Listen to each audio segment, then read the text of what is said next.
6 दिसंबर 1992 एक ऐसा दिन जब कुछ ऐसा हुआ जिसने पूरे देश को हिला दिया।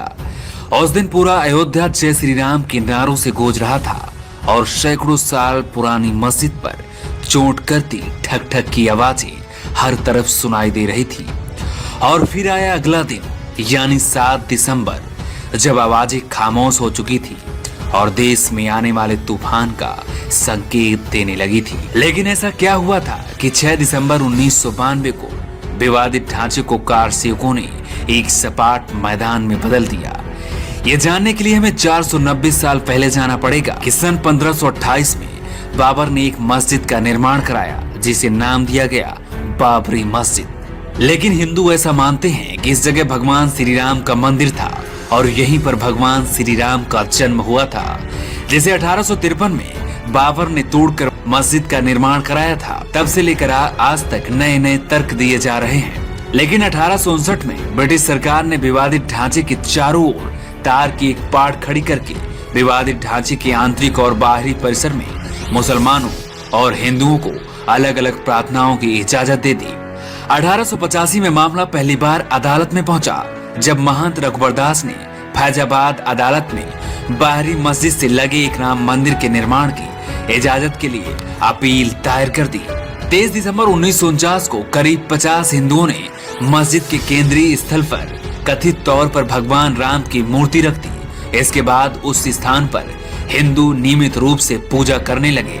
मुसलमानों ने नमाज पढ़ना बंद कर दिया।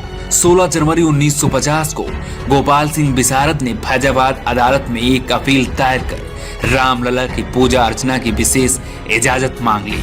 1 फरवरी 1986 को फैजाबाद जिला न्यायाधीश ने विवादित स्थल पर हिंदुओं को पूजा की इजाजत दे दी।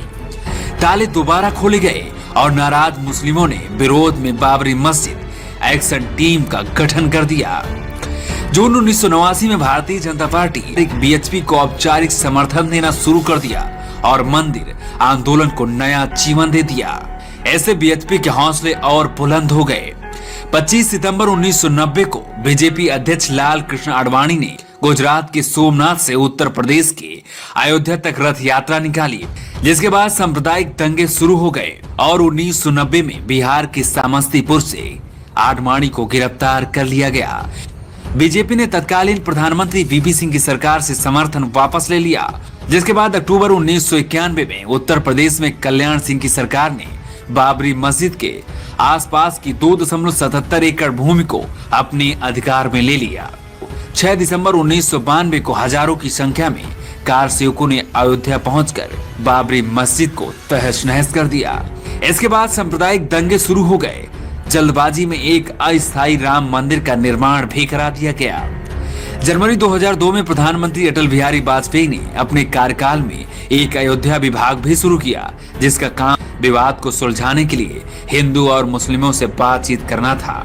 अप्रैल 2002 में अयोध्या के विवादित स्थल पर मालिकाना हक को लेकर उच्च न्यायालय के 3 जजों की पीठ ने सुनवाई शुरू की और मार्च 2003 में इलाहाबाद उच्च न्यायालय के निर्देश में भारतीय पुरातत्व सर्वेक्षण ने अयोध्या में खुदाई शुरू कर दी। भारतीय पुरातत्व सर्वेक्षण का दावा था कि अयोध्या मस्जिद के नीचे मंदिर के अवशेष होने के प्रमाण मिले हैं। 30 सितंबर 2010 को इलाहाबाद उच्च न्यायालय की लखनऊ खंडपीठ ने ऐतिहासिक फैसला सुनाते हुए इलाहाबाद हाईकोर्ट ने विवादित जमीन को 3 हिस्सों में बांट दिया, जिसमें एक हिस्सा था राम मंदिर, दूसरा सुन्नी वक्फ बोर्ड और तीसरा निर्मोही अखाड़ा। 21 मार्च 2017 को सुप्रीम कोर्ट ने आपसी सहमति से विवाद सुलझाने की बात कही और 19 अप्रैल 2017 को सुप्रीम कोर्ट ने बाबरी मस्जिद गिराए जाने के मामले में लाल कृष्ण आडवाणी, मुरली मनोहर जोशी, उमा भारती सहित बीजेपी और आरएसएस के कई नेताओं के खिलाफ आपराधिक केस चलाने का आदेश दे दिया। अब देश में एक बार फिर 1992 जैसे हालात बनने जा रहे हैं। शायद एक बार फिर वैसी ही घटना दोहराई जाए, लेकिन सत्ता में बीजेपी की सरकार है और राम मंदिर के मुद्दे पर ही सरकार बनी थी। लेकिन 4 साल बीत जाने के बाद भी राम मंदिर का कोई अता पता नहीं है। इसलिए हिंदू संगठनों में अब आक्रोश है। वो चाहते हैं कि बीजेपी सरकार रहते ही अयोध्या में राम मंदिर का निर्माण हो जाए, चाहे वो कानूनी तौर से हो या फिर अध्यादेश लाकर हो।